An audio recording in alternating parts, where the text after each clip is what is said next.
훌쩍 지나 어느덧 칠순을 바라보고 있는 평범한 사람입니다. 아이들 처음 태어났을 젊을 시절만 해도 이 핏덩이들 언제 다 키우나 싶은 마음뿐이었는데 어느덧 두 녀석 모두 출가시키고 제 머리에는 흰머리가 소복하게 내려앉았네요. 참 세월 가는 게 무섭습니다. 자식들과 안사람까지 내 식구가 복잡거리며 지내다가 아이들은 각기 짝 찾아서 가정을 이루고 한평생 곁을 지켜주던 아내마저 떠나자 요즘 가슴속이 뻥 뚫린 것 같은 헛헛한 마음을 달래기 쉽지 않더라고요. 이러한 적적한 마음을 위로해준 곳이 바로 이곳 채널입니다. 저희 나이대 남자들이야 남자가 가정적인 것을 가장으로서 채통이 없다고 모자란 남자 취급하는 경우가 흔하다 보니 어디 가서 결혼해서 겪은 일들이나 가정생활에 대한 이야기 나누기가 쉽지 않더군요. 그러던 차에 결혼과 살아가는 이야기들을 진솔하게 들려주시는 여러분들의 소중한 사연을 접하게 되어 구멍이 뻥 뚫린 것 같았던 가슴을 메워주는 듯한 위로를 받게 되었습니다. 제가 직접 제 이야기를 하려고 펜을 들어보니 제 이야기 하는 게 여간 어려운 일이 아니라는 생각이 드는데요. 그럼에도 불구하고 제가 제 이야기를 하기로 마음먹은 것은 제게도 그간 켜켜이 쌓여온 나름대로의 사연이 있어서입니다. 저 역시 차마 창피한 마음에 다른 곳에는 털어놓지 못한 이야기 여기서 풀어볼까 싶어서요. 자식들 다들 제 가정 꾸리고 제 옆구리 채워주던 아내의 빈자리를 느끼게 되니 저도 모르게 불쑥 서러운 마음이 들 때가 종종 있습니다. 한 번은 다른 사람도 아니고 며느리 때문에 마음을 많이 다친 적이 있었어요.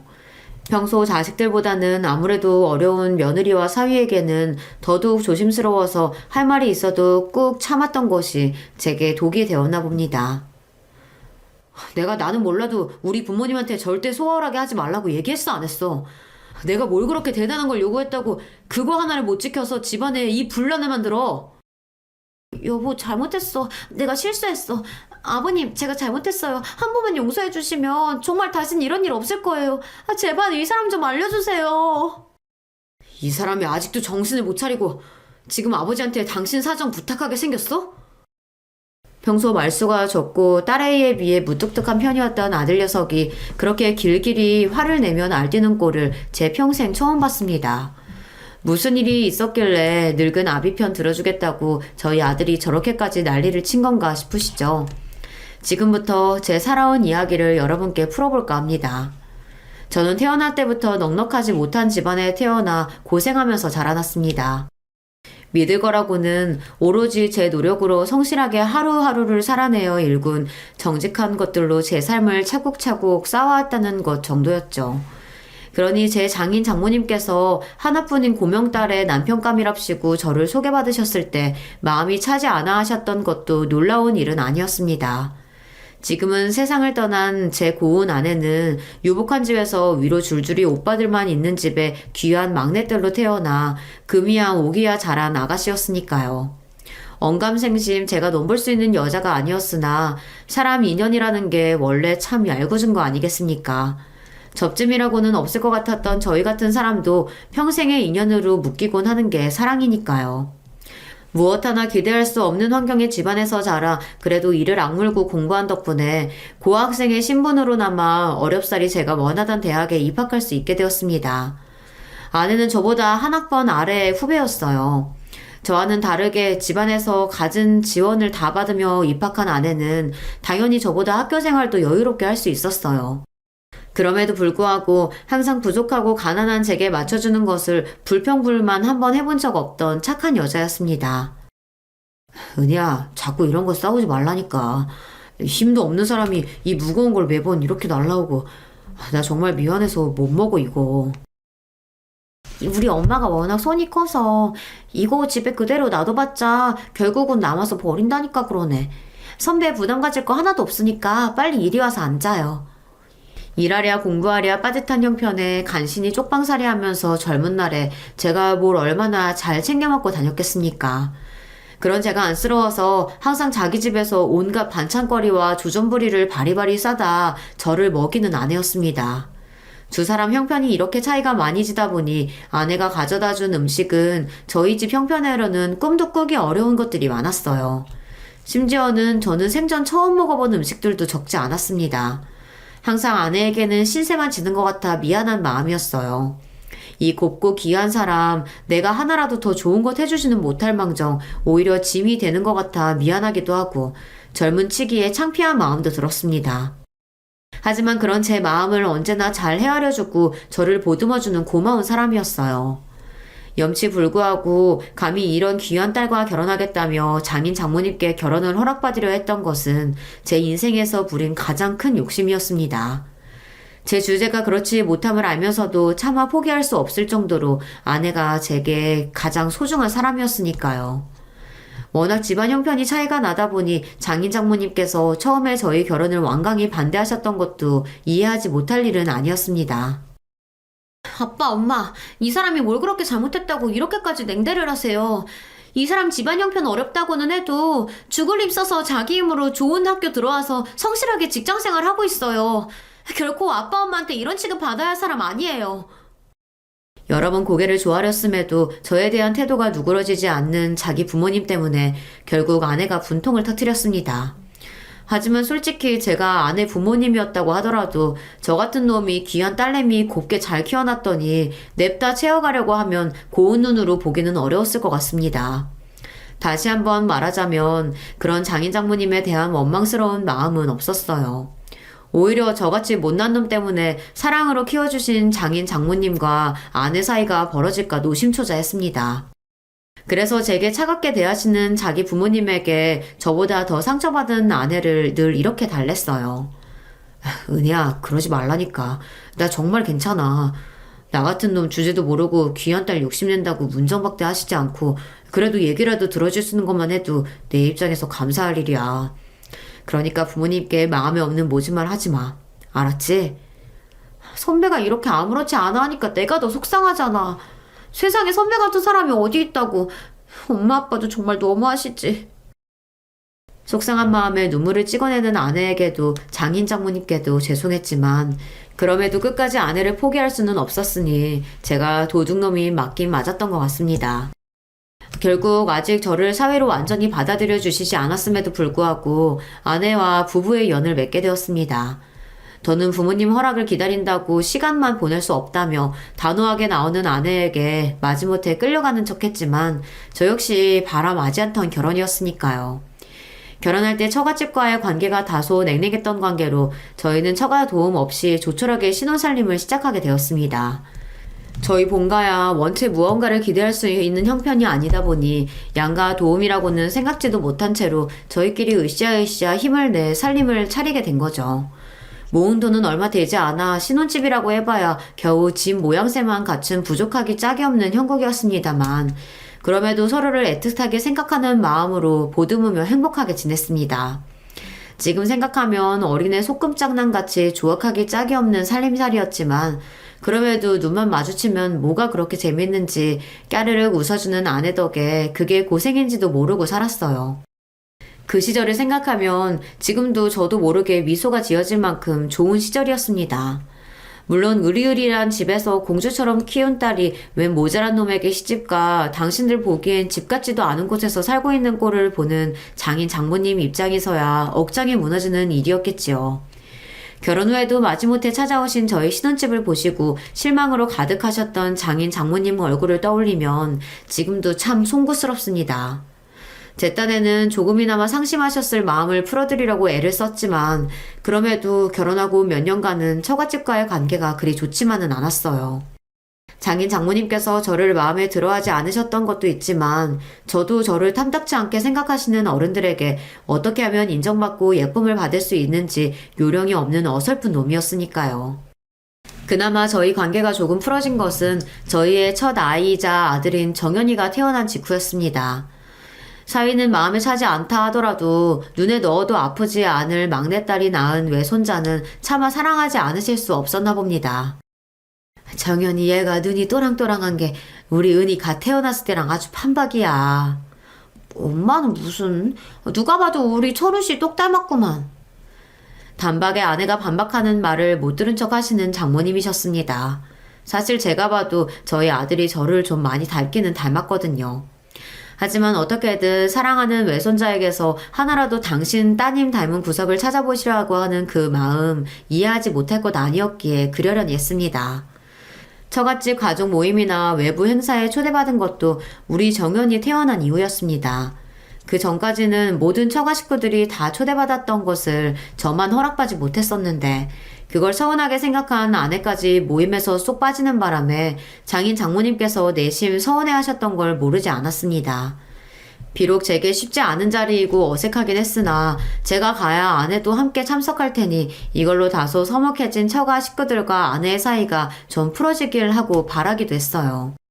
하지만 와중에도 사이에 대한 아쉬움이 완전히 풀리지는 않으셨는지 종종 찬바람이 부는 장인 장모님 언사에 무안했던 적도 여러 번이었죠. 엄마 아빠 이럴 거면 차라리 부르지를 마. 사람 면전에 대고 무안 주는 것도 한두 번이지. 이럴 거면 도대체 왜 오라고 그랬어? 우리가 뭘 그렇게 서운했다고 그래? 너는 네 남편만 중하고 이제 어미애비 속 썩는 건 아무렇지도 않아? 대놓고 쌍욕만 안 했다 뿐이지. 다른 사람 뻔히 보는 데서 사람 없는 취급하는 것도 한두 번도 아니고 오죽하면 다른 사람들이 더 민망해서 눈치를 보겠냐고.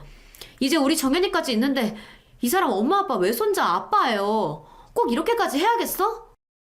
제가 분란의 원인이 된 것 같아 몸둘 바를 모르겠더군요.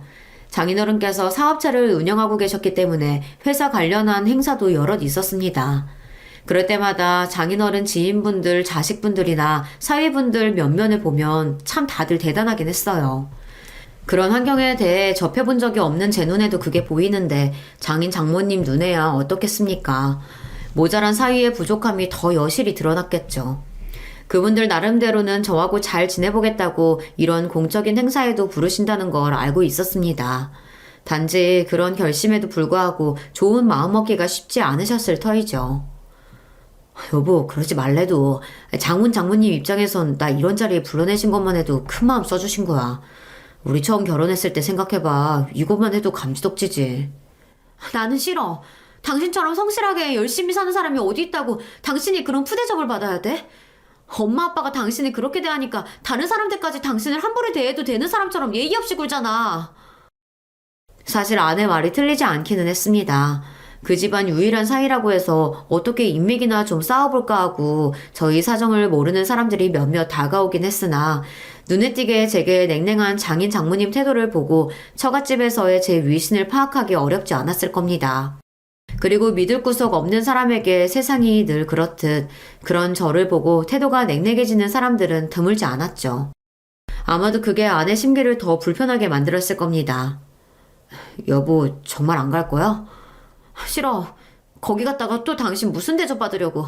내가 거기까지 가서 그 꼴을 봐? 안 가.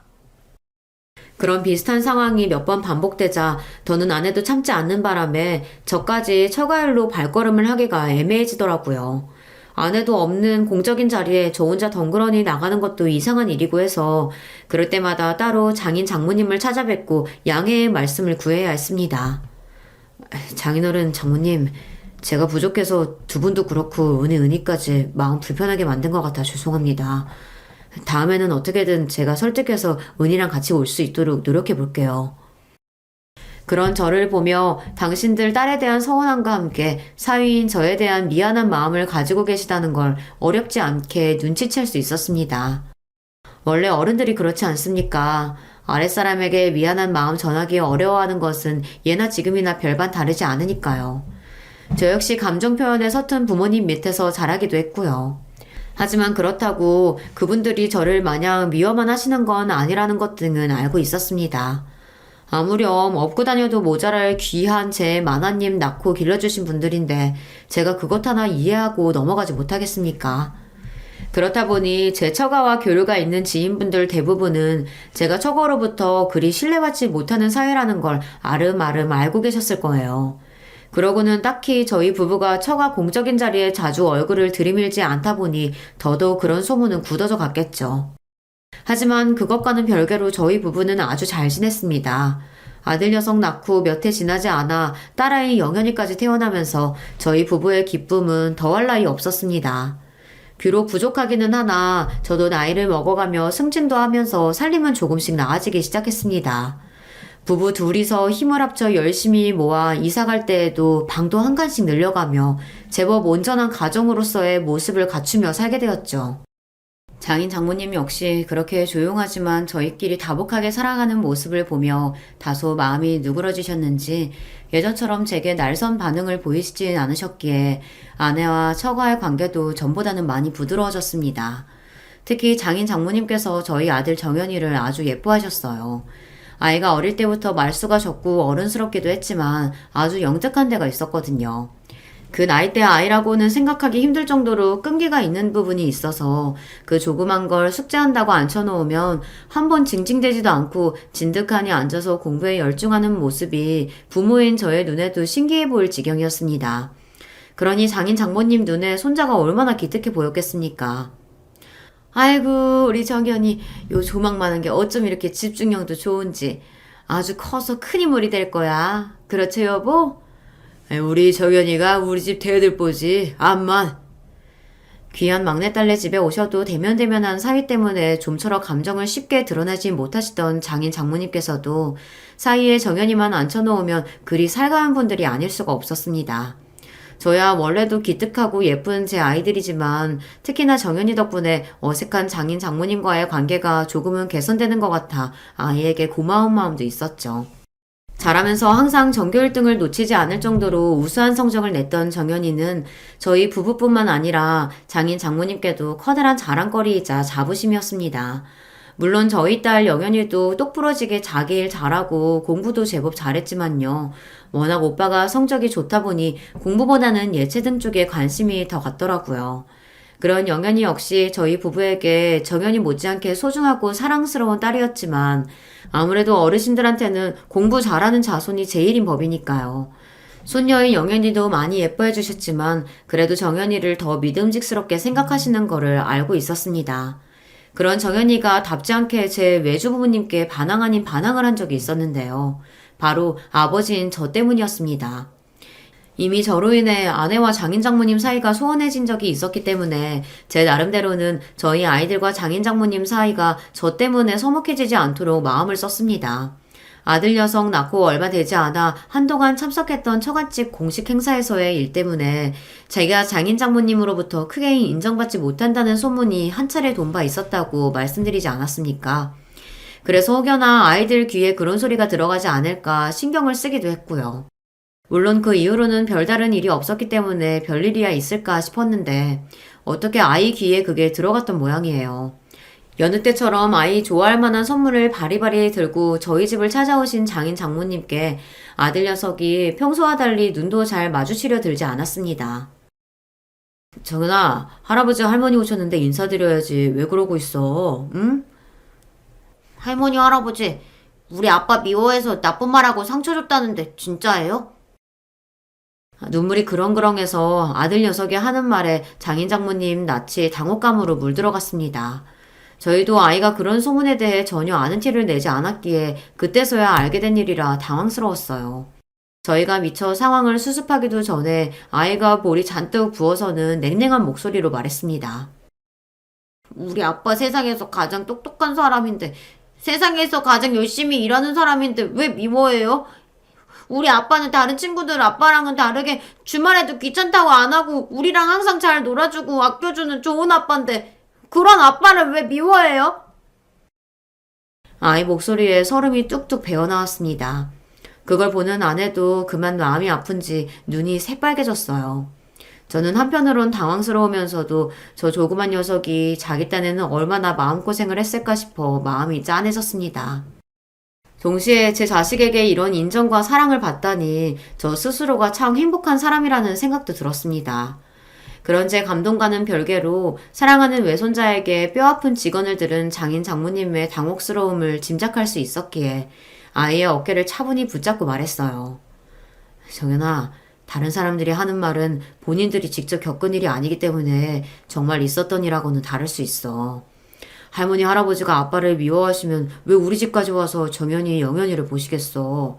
할머니 할아버지 아빠 안 미워하시니까 그런 생각하지 마. 응?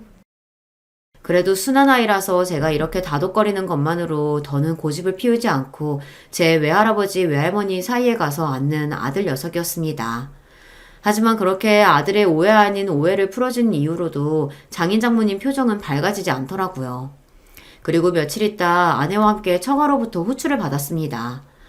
아무래도 며칠 전의 일이 두 분께서도 마음이 많이 쓰이셨겠지 싶었어요. 전에 없이 의리의리하게 차려진 밥상을 받고 조금은 민망해하는 제게 장인어른께서 어렵사리 입을 떼셨습니다. 듣고 보니 정연이 말이 틀린 게 하나도 없어. 이 나이를 먹고 손자까지 봐서도 그 어린 것 하나만도 못하게 굴었으니 내 정말 자네 볼낯이 없네. 옆에서 생각이 많아 보이시던 장모님께서도 말씀하셨어요. 그래, 내가 내 자식 귀하고 아깝다는 이유로 자네한테 그간 너무 모질게 굴었네. 우리가 자네 처음 만났을 때 마음에 차지 않았던 건 맞지만 그렇다고 지금도 그렇게 생각하고 있는 건 절대로 아니야. 우리도 그동안 자네를 본 세월이 있는데 자네 같은 사람을 어떻게 계속 미워할 수 있겠나? 하지만 우리 속마음은 속마음인 거고 제대로 풀 문제들을 풀지 않아서 자네도 그렇고 우리 은희도 그렇고 그 어린 정연이까지도 마음고생을 하게 했으니 이 노인네들이 정말 면목이 없네. 두 분 마음이야 오래전부터 짐작하고 있었지만 그래도 이렇게 직접적인 표현을 해주시는 건 그때가 처음이었어요. 나이 드신 어른들이 아랫사람에게 이렇게 솔직한 마음을 내보이시는 것이 얼마나 어려운 일인지 저 역시 잘 알고 있었습니다.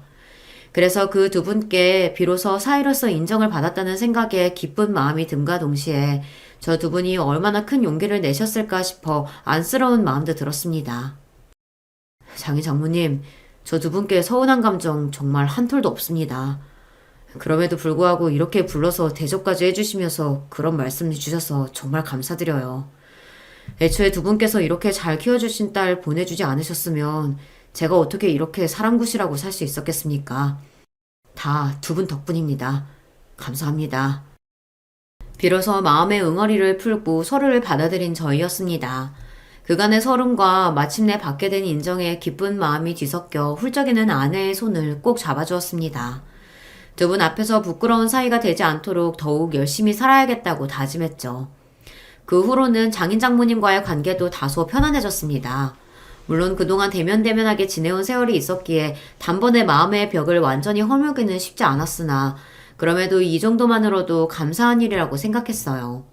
저희 사이가 좋아지면서 장인어른께서 집안 사업에 발을 들여볼 의사가 있는지 넌지시 물어오셨지만 그 제안은 감사한 마음으로 정중히 거절했습니다.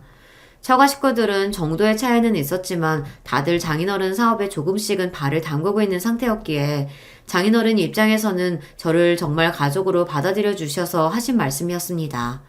하지만 저는 그 마음만으로 감사했지 그렇다고 처가로부터 경제적으로 의존할 생각은 없었으니까요.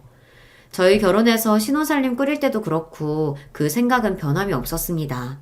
사람이 성인이 되어 자기 힘으로 가정을 이뤘으면 어떻게든 저희끼리 힘을 합쳐 살아야 한다는 게 제 생각이기도 했고요. 물론 집안으로부터 도움을 받을 사람들을 비난할 생각은 아니고 저희 집 본가 사정이 본인 앞길은 본인이 책임져야 했다 보니 자연스럽게 그렇게 생각하게 된 것 같습니다. 처음엔 다소 서운해 보이시던 장인어른도 결국은 그런 제 의사를 존중해 주셨습니다. 오히려 부족하기는 하나 저희 능력으로 살아보겠다는 저를 대견해 해주시기도 했어요. 그건 세월이 흐를수록 더했습니다. 아무래도 집안 사업에 가족들 여럿이 엮여있다 보니 크고 작은 잡음이 끊이지 않았거든요. 당신 아들들이 차례로 한 번씩 돈 사고를 칠 때마다 적잖이 마음고생을 하셨던 장인어른이시니 이렇듯 본인 사업에 관여하지 않는 저를 나이가 먹어갈수록 더 인정해 주신 것 같기도 합니다. 그래서 이런 여러 가지 상황이 벌어지는 동안에도 저희 가족은 처갓집 상황에 크게 영향을 받지 않고 저희 나름대로 오순도순 다복하게 잘 지냈습니다. 이제는 저도 어느 정도 자리를 잡아 저희 식솔들 고생시키지 않고 하고픈 것들 하게 해줄 수 있을 정도의 능력을 갖추었고 아이들은 아픈 곳 없이 건강하게 자라며 자기들 할 일 잘 해주었습니다. 원체 타고나길 몸이 약한 편이었던 아내의 건강이 연명스러웠을 뿐 다른 걱정은 없었어요. 특히나 아들 녀석인 정연이가 성적표를 받아오는 날은 저희 부부뿐만 아니라 양가 부모님들도 기쁨을 주체하지 못하시는 날이었습니다. 중학생 이후로 의사가 되겠다는 진로를 확고하게 밝힌 아들 녀석은 더욱 공부에 박차를 가했습니다. 원래도 머리가 좋고 끈기가 있어 우수한 성적을 받아오던 아이였는데 목표의식이 뚜렷해지고 나니 공부에 대한 의욕도 더 커진 것 같았어요. 한번 공부하겠다고 책상에 자리를 붙이고 앉으면 반나절은 너끈히 진득하게 자리를 붙이고 공부하는 아들 녀석이었습니다. 저러다 건강이라도 해칠까 싶어 저나 아내가 한 번씩 일으켜 간식도 먹이고 말도 붙여가며 휴식을 취하게 해야 할 정도였어요. 딸아이 표현에 따르면 공부할 때는 우직하기가 곰 같은 아이였습니다. 그러니 장인 장모님 눈에 그런 아이가 얼마나 기특하고 예뻐 보였겠습니까? 회사 일이나 다른 자식들 문제로 속이 썩어도 저희 집에만 오시면 만면의 미소가 가득한 장인 장모님이셨어요. 자식 손자놈들 그리 많아도 믿을 건 우리 정연이 하나밖에 없다. 할아비한테는 우리 정연이가 제일이야. 그럼 친손자놈들이 우리 정연이 밥만 했으면 내가 이 속 끓일 일이 뭐가 있어? 날이 갈수록 정연이에게 마음이 기우는 두 분이셨습니다. 그런 그분들 편애에 혹시나 아이가 되바라진 마음을 가질까 걱정했던 적도 있지만 저희 아들이 그래도 그럴 녀석은 아니었어요. 제 딴에는 이제 자기도 철 좀 들었다고 속상하실 외할머니 외할아버지 마음 맞춰드리며 기분을 풀어드릴 줄도 아는 아이였습니다. 할머니 할아버지 조금만 더 기다리세요. 제가 의대 합격하고 의사 면허 따면 두 분 주치의해드릴게요. 아이고 말만 들어도 좋다. 말만 들어도 좋아. 아들 녀석은 제 입에서 나온 말을 지켰습니다. 말수가 적은 만큼 한번 자기가 내뱉은 말은 책임을 지고 지키는 아이였어요. 녀석은 우수한 성적으로 의대에 입학한 것도 모자라 학교 다니는 내내 그 공부 잘한다는 수재들이 모여있는 의제에서도 두각을 드러냈습니다. 그러고도 우리 정연이는 자만하지 않고 밤낮 없이 공부에 열중해 의사 면허 역시 무난하게 따낼 수 있었습니다. 아들이 드디어 어엿한 의사가 되었던 날 저희 부부는 물론이거니와 장인 장모님 역시 뛸 듯이 기뻐하셨어요. 아이고 내 새끼 우리 강아지 정말 장하다 장해. 두 분 얼굴에 자랑스러움이 가득했습니다. 이제는 나이가 많이 들고 노쇠하셔서 예전에 저를 반대하실 때의 도끼는 싹 빠지고 그저 손자에 대한 사랑이 가득한 얼굴을 하신 두 분이셨어요. 최근에 번갈아 사고를 치기 시작한 손자들 때문에 마음고생을 많이 하셔서 부쩍 기운이 없으셨던 두 분께서 모든 시름을 잊으신 날이기도 했습니다. 아내가 막내딸이다 보니 위에 오빠들로부터 본 친손자들은 저희 아이들보다 나이가 좀 있는 편이었습니다. 하지만 애석하게도 회사 일을 보던 손자나 넉넉한 조부모의 형편에 기대어 살던 손자나 두 분 기대를 채우기엔 부족했습니다. 두 분이 저희 아들 정연이에게 더욱 정을 붙이신 것 또한 그런 친손자들에 대한 실망감이 컸기 때문일 거예요. 평소에도 저희 아이들에 대한 애정을 숨김없이 드러내시던 장인 장모님이시다 보니 저희 아이들, 특히 정연이에게 제법 유산을 많이 물려주시는 건 예상 가능한 범위였습니다. 아내 역시 가장 아끼시던 딸 자식이다 보니 예상하지 못했던 일은 아니었고요. 하지만 사위인 저한테까지 자식들 못지않게 유산을 책정해 주셨던 건 차마 예상치 못했던 부분이었습니다. 여보, 이건 나한테 너무 과하지 않을까? 무슨 소리야. 그 양반들이 표현을 잘 못해서 그렇지 우리 오빠들보다 당신을 더 믿는다고. 그리고 당신 이거 받을 자격 충분하니까 그렇게 생각하지 마. 두 분께서 저를 마음으로 받아들여 주신 줄은 알고 있었지만 그래도 이렇게까지 마음을 써주실 줄은 몰랐기에 눈시울이 붉어졌습니다. 돈도 돈이지만 그분들께 정말 자식으로 인정받은 기분이었으니까요. 사정 모르는 사람이야 여전히 저를 저희 장인 장모님의 천덕꾸러기 사위인 줄 알겠지만 누가 뭐래도 그분들의 진심 어린 애정을 받았다는 생각에 그만 마음이 뭉클해졌습니다. 돌아가시기 얼마 전 저희 아들 손을 꼭 붙잡고 장모님께서 말씀하셨습니다. 내가 우리 정연이 장가 가는 건 꼭 보고 가고 싶었는데 먼정한 너희 할아비 대신해서 그것까지는 꼭 보고 가려고 했건만. 그리 아끼던 외손자였으니 녀석이 좋은 처 만나 장가 가서 아들 딸 낳고 오순도순 사는 걸 얼마나 보고 싶으셨겠어요. 아닌 게 아니라 당시 의사면허 따고 얼마 되지 않은 아들 녀석에게 선자리가 쏟아졌습니다.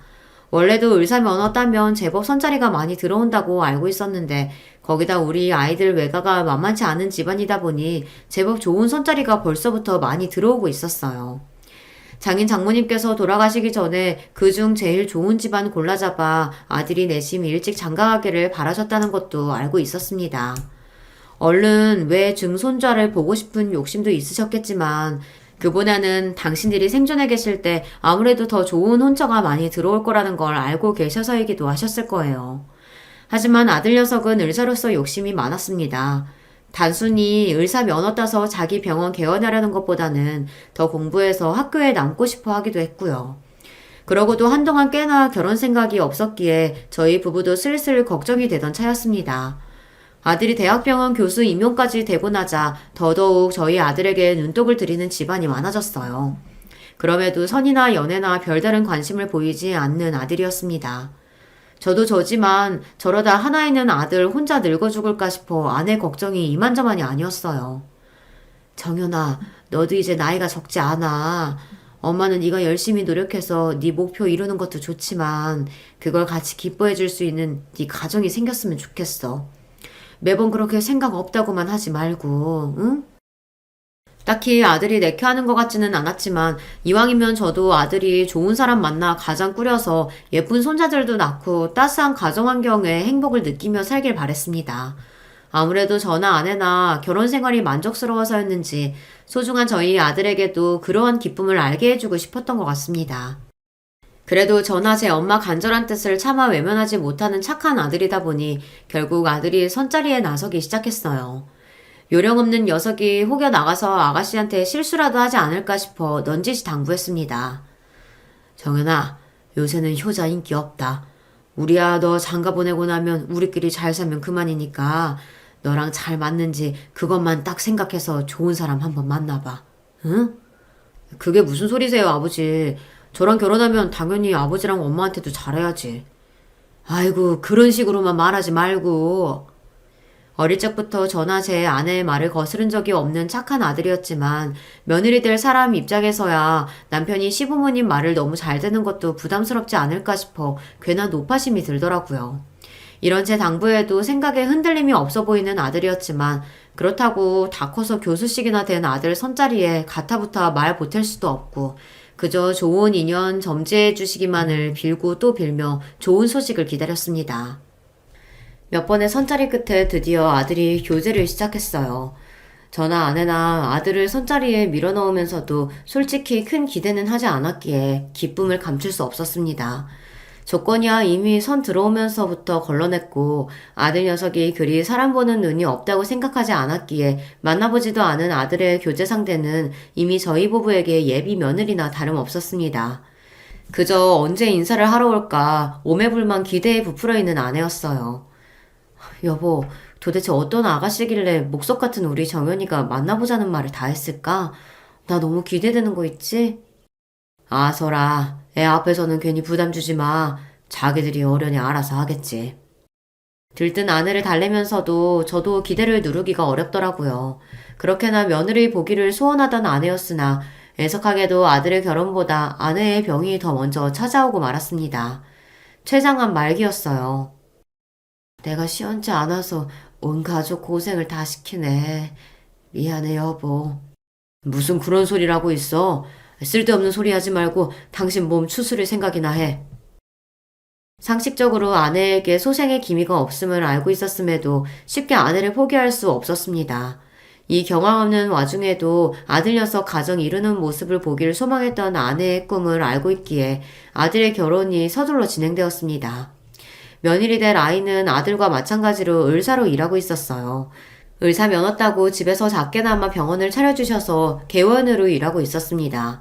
사업을 하신다는 사돈의 회사가 저희 장인어른께서 생전 경영해 오셨던 회사의 하청업체 중 한 군데라는 이야기를 들었지만 제가 직접적으로 사업에 관여한 적이 없었기에 그저 그러려니 했어요. 사실 그런 걸 신경 쓸 만한 심적인 여유가 부족했습니다. 저는 거의 하루 종일 아내 곁에 붙어서 간병을 하며 얼마 남지 않은 시간이 흐르는 것이 안타까워 견딜 수가 없었습니다. 유미 씨, 우리 정연이 잘 부탁해요. 내가 새 사람 맞이하면서 이것저것 챙겨줄 게 많은데 내 꼴이 지금 이래서 그러지도 못하고 참 미안하네. 아니에요. 무슨 말씀을 그렇게 하세요, 어머니. 저희들끼리 알아서 잘할 테니까 걱정하지 마시고 쾌차하세요. 몇 번 보지 않아 서먹할 아내에게 살갑게 말해주는 며느리가 고마웠습니다. 와중에 아내는 병색이 완연했습니다. 이제 정말 우리에게 남은 시간이 없다는 걸 순간마다 실감했어요. 평생 곁을 지켜주던 아내가 영원히 돌아오지 못할 것으로 떠난다고 생각하면 마음이 미어지듯 아파왔습니다. 결국 아이들 시골리고 채 한 달을 버티지 못하고 아내는 영원한 여행을 떠나게 되었습니다. 세 사람 맞이하고 하나 남은 시부모로서 마음을 잘 썼어야 했는데 아내 잃고 정처 없이 떠도는 마음을 붙잡기에도 버거워 그러지 못했어요. 아들이나 며느리에게 참 미안했습니다. 그런 말씀 마세요, 아버지. 두 분 사이가 그렇게나 각별하셨는데 지금 아버지 심정이 어떨지 제가 어떻게 차마 상상이나 할 수 있겠어요. 그저 아버지 몸 상하지 않으시도록 건강에만 신경 쓰세요. 이제는 장성에서 아내를 잃은 아비를 듬직하게 위로해주는 아들이었습니다. 제게 살뜰히 마음을 써주는 아들과는 달리 며느리와의 사이는 좀처럼 가까워지지 않았습니다. 저희 집안 식구가 될 무렵 제가 워낙 정신이 나가 있어서 더 그런 게 아닌가 싶어 며느리를 대하기에 미안스러워 더 어렵게 느껴지더라고요. 사위면 성별이라도 같으니까 어떻게 좀 친해질 구석이 있을지 몰라도 남의 집 귀한 딸내미를 스스럼 없이 대하는 게 쉽지 않았습니다. 또 아들이나 며느리나 각자 생업이 있다 보니 자주 볼 일이 드물기도 했어요. 그나마 아들은 제 엄마 떠나고 많이 울적해하는 아버지 걱정에 바쁜 시간을 쪼개 저를 찾아오곤 했지만 며느리도 함께 오는 일은 극히 드물었습니다. 저 나름대로는 또 호라비로서 기운 처져 있는 모습 며느리에게 보이기 민망하기도 하고 편치도 않을 홀 시아버지 보러 불편한 자리에 괜히 며느리를 찾지도 않았고요. 뒤늦게 조금 서운한 마음이 들기는 했습니다만 서로 불편한 일 만들지 않으려면 오히려 이렇게 지내는 게 더 낫지 않을까 싶은 생각을 하며 스스로를 달랬습니다. 아내를 보내고 첫 일주기가 다가오자 그러지 않으려고 노력했는데도 마음이 많이 싱숭생숭했습니다. 아내를 떠나보내고도 여전히 차마 다 정리하지 못한 아내 유품이 집안의 지천으로 널려 있었어요. 제 반평생이 넘도록 매일을 함께한 사람인데 1년이라는 시간은 그 사람을 보내기엔 너무 짧았습니다. 그런 제가 걱정돼서인지 부쩍 아들, 딸 연락도 잦아졌어요. 너무들 걱정 말아라. 아빠 괜찮다. 며칠 뒤에 엄마 제사 때 보자꾸나. 제사라는 말을 담으면서도 여전히 마음이 시큰하더라고요. 조금만 내 곁에 더 머물러주지 뭐가 그리 급해서 그리 서둘러 갔나. 아내에게 원망스러운 마음이 들었습니다. 아내에겐 해준 것보다 받은 게 훨씬 더 많았어요. 이래서 사람 살아있을 때 잘해야 하는 건데 제 딴엔 한다고 했는데도 일이 후회가 남을 줄 알았더라면 더 잘해줄 걸 그랬어요. 그런 마음을 가지며 아내의 첫 제사를 정성껏 준비했습니다. 아내와 모처럼 단둘이 제주 여행을 갔을 때 맛있게 먹었던 약과도 불어 공수하고 제사상 격식에 조금 맞지 않기는 했으나 아내가 좋아하던 음식을 대접하고 싶어 가장 좋은 재료로 손수 정성껏 골라두었어요. 원래도 아내와 함께 부족한 솜씨로 이것저것 요리를 해먹었던 저였기에 그날도 부족하나마 제 힘으로 정성껏 한 끼 차려서 떠난 아내의 첫 제사를 준비할 요량이었습니다. 음식 다 준비하고 아이들은 그저 와서 제 엄마 좋아하던 음식 함께 나누며 시간을 보내고 싶어 일부러 천천히 오라고 일렀는데 뜻밖에도 며느리가 생각보다 이른 시간에 혼자 먼저 찾아왔어요. 예, 아가. 일찍 왔구나. 네, 정현씨가 갑자기 회의가 잡혔다고 저 먼저 좀 일찍 가보라고 해서요. 그렇게 말하는 며느리 표정이 떨떠름해 보였습니다. 저 역시 신경이 쓰였으나 아무래도 아직 서먹한 시아버지와 단둘이 남은 상황이 편치 않겠거니 싶었어요. 그래서 제 딴에는 어색한 분위기를 풀어보고자 며느리에게 말을 붙였습니다. 그럼 아가, 여기 푸성기 좀 나랑 같이 섞을까? 정연이 엄마가 푸성기에 겉절이 양념 붙여주면 참 맛있게 잘 먹었거든. 그런데 제 말에 며느리 표정이 확 구겨졌습니다. 그러더니 제게 날카롭게 쏘아붙이기 시작했어요. 아버님, 말이 나와서 말인데 요즘이 어떤 시대인데 제사를 지내요. 있는 제사도 없애는 판국에 굳이 바쁜 사람들 다 불러내서 이렇게 번거로운 일 만들 필요가 있어요? 그리고 아버님 모르시는 모양인데 저희 집 크리스찬이에요. 우리 집 제사도 안 지내고 기도를 끝내는 판에 시집 와서 제사 음식까지. 그냥 오늘도 번거로운 일 만들지 말고 각자 기도나 하고 끝내요. 며느리랑 단둘이 남은 상황에서 이렇게 길게 말한 적이 없었는데 하는 말 한마디 한마디에 가시가 박혀 있었습니다. 생각지도 못한 며느리의 날카로운 반응에 저는 너무 당황스러웠어요. 그에게 따로 과한 요리를 시킨 것도 아니었고 혼자 손이 놀고 있으면 민망할까봐 소일거리나 같이 하며 이야기라도 나눠보고자 했던 건데 서름에 눈물이 왈칵 나올 만큼 매몰찬 반응이었습니다. 잠시 말을 잃고 있다가 생각을 하면 할수록 화가 치밀어 오르기 시작했어요. 누가 들으면 제가 뻔질나게 며느리를 불러 올리기라도 했다는 듯 말하는데 애초에 제가 먼저 며느리를 호출한 적도 단 한 번 없었습니다. 오늘도 아들 녀석이 제 걱정에 며느리를 먼저 보낸 모양인데 제가 원한 상황도 아니었고요. 게다가 그날은 아내의 첫 제삿날 아닙니까? 제가 장남이 아니기에 저희 본가 제사도 제가 가져오지 않았고 장인 장모님 제사도 처가 쪽에서 지내고 있었고요. 애초에 제사를 지내는 것 자체가 그날이 처음이었습니다. 며느리의 저런 날선 반응은 납득이 가지 않았어요. 순간 병색이 완연했음에도 며느리를 맞이할 생각에 살풋 미소를 짓던 아내의 지난날이 떠올랐습니다. 그리 바라던 며느리가 자신의 첫 제사를 저리 생각하고 있다는 걸 알면 그 사람 마음이 어떨지 제가 다 서러울 지경이었어요. 그때 아들이 들어왔습니다. 뭐야, 왜 이래요? 아버지, 무슨 일 있어요? 심상치 않은 집안 공기에 아들 녀석도 신경을 곤두세웠습니다. 제 시아비 눈치는 보지 않아도 남편 눈치는 보는지 그제야 며느리도 힐끗힐끗 제 눈치를 보기 시작하더군요. 저는 굳은 표정으로 아들에게 말했습니다. 네 처가 번거로운 제사 같은 일은 만들지 말자고 하더구나. 교회 다녀서 제사 지낼 수 없다고 하는데 너는 알고 있었니?